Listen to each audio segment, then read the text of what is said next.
Good afternoon, VP. Yes.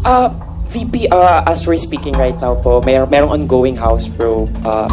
Actually, minutes ago, former Undersecretary Gloria Mercado says you gave her envelopes containing 50,000 each from February to September 2023 when she was with Hope or the Health Orchestrate Positive Learning. A DepEd project. She believes it could be to influence her decision as Hope. Your response po? Dapat siguro kung mag-akusa siya ng ganyan, dapat may papel siya. Tulad ng ako, pag inaakusahan ako, pag sumasagot ako, binibigay ko yung papel. Gloria Mercado is a disgruntled former employee of the Department of Education. She was let go because of loss of trust and confidence sa Office of the Secretary.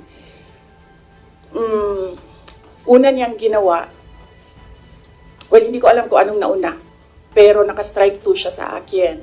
Ang una niyang ginawa, nag-solicit siya ng 16 million pesos sa isang kumpanya on paper using my name without any authorization from the Department of Education. Bibigay ni JC sa inyo mamaya yung papel. Kalagay doon. Pangalawa, noong nag-school visit ako sa Cebu,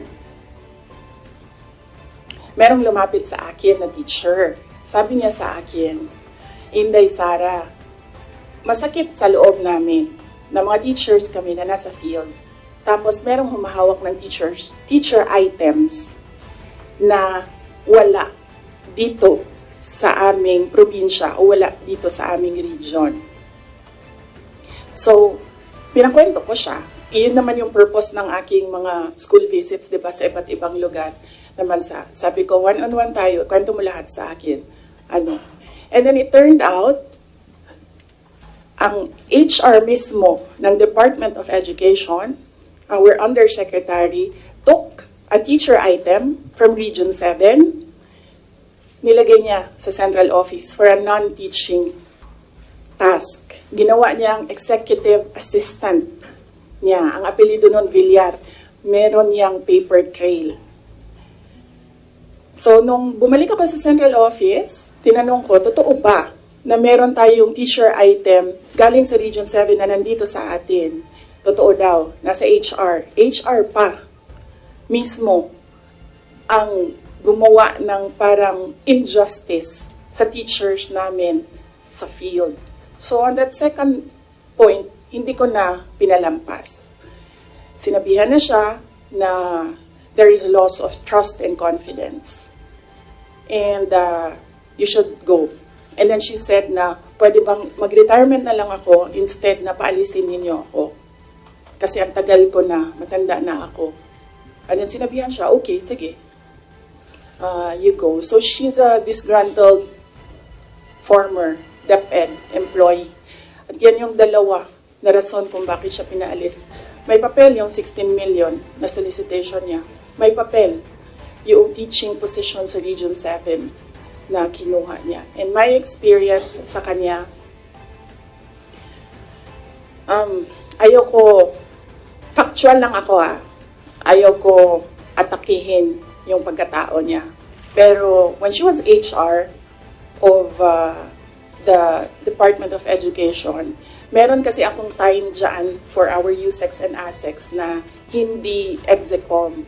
So, pinapapunta ko yan sila kung sino man yung merong concern, sino yung may problema, pumunta kayo sa akin, mag one-on-one tayo. So, one of those times na one-on-one kami, siniraan niya yung isang USEC, isang ASEC ng Department of Education. And bago pa lang kami nun. In fact, pag alis ko, 2 years lang kami, very, very new. Na nagulat ako. Kasi HR ka eh. Pag HR ka, hindi dapat ikaw yung mag-cause ng away-away sa loob ng institusyon. Dapat ikaw yung maging peacemaker. But siniraan niya yung isang ASEC and isang USEC sa akin mismo. And nagulat ako. Why attack the ASEC or the USEC sa kanilang pagkatao?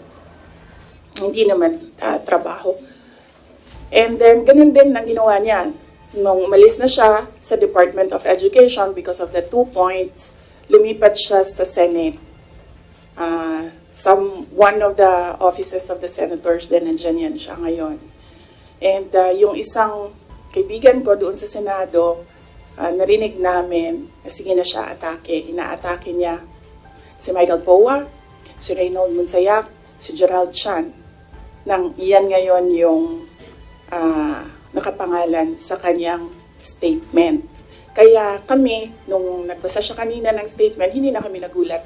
Kasi naririnig na namin sa opisina, dyan sa Senate, yung mga pinagsasabi niya after she was let go. I think, hindi lang siguro niya matanggap na kasalanan niya kung bakit siya pinalayas sa Department of Education. Pero hindi din talaga namin matanggap na magsusulisit ka sa isang private company on paper 16 million. And then, kukuha ka ng teacher item sa field, gagawin mong EA sa central office. Hindi pwede yun. VP, in relation to that, since you brought up yung names po ni Attorney Poa and Attorney Monsayak. So, during the probe earlier, she said that yung reason daw kung bakit daw siya nilet go ng DepEd nyo po was that she disagreed daw with Attorney Monsayak's suggestion that bidders in the DepEd computerization program just discuss it among themselves to avoid failed bidding. Ngayon ko lang narinig yan. Sa kanya ko lang narinig yan. Pero ako ang nagsasabi, kasi I was the one who fired her out of the Department of Education. Yung dalawang rason na yon, ang rason kung bakit siya pinaalis sa Department of Education. And as I said, may papel yon. Ibibigay namin sa inyo ang papel. Ang